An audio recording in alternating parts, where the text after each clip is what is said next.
I'm here in the Yorkshire Rhubarb Triangle at Westwood's farm, and I'm here to meet Jonathan Westwood, who is an expert on rhubarb. Jonathan, how are you? Nice to meet you. We're here in the field, and it's such a majestic plant, but how does this go from being here and then into a Morrison's pack? We plant out the roots in the field in the September time, and then it's left in the field for 2 years before we bring them into the rhubarb sheds. 2 years? 2 years, yes. Before it gets into the shed? And some of the later varieties may be in the ground for 3 years before it goes into the shed.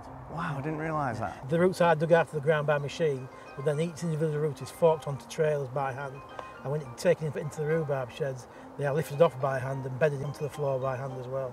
So what's this force thing? What does that mean?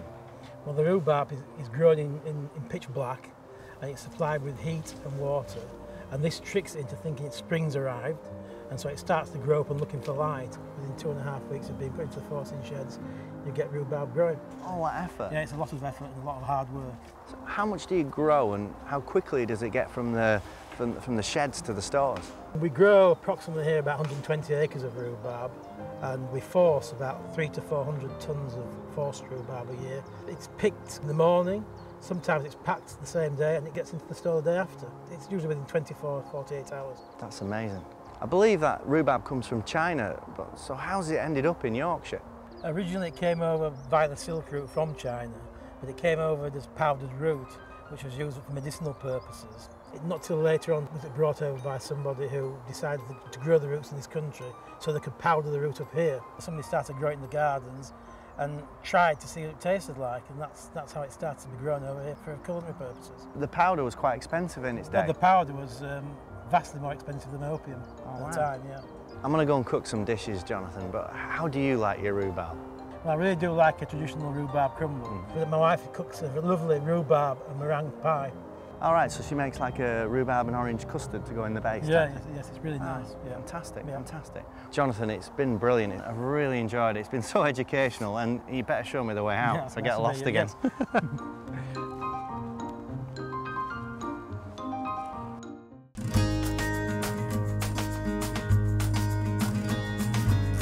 So this is Jonathan's rhubarb, and this is what it looks like in store. And I'm going to make 3 dishes with it, and it really shows you how versatile rhubarb really is. I'm only going to use one cooking technique for the 3 dishes. I'm going to give it a wash, and I'm going to cut it into 1.5-inch pieces, and then we roll it in caster sugar.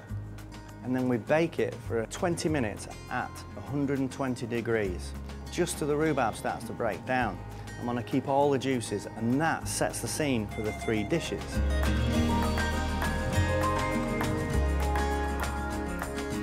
Well, the first dish, really, it's not a dish, it's a drink. So we're going to make a rhubarb bellini. What we do is we take our cooked rhubarb, we strain it through a sieve. Or if you've got some muslin cloth, that's perfect as well. We squeeze a living daylights out of it, every last bit of juice out of there. One of these packs will get you about 2 bottles worth of Prosecco, or you could use Cava. With that juice, we put about 1/3 of it into a champagne glass, and then we pour the Prosecco on top. And it is absolutely delicious. It's a great aperitif before a meal.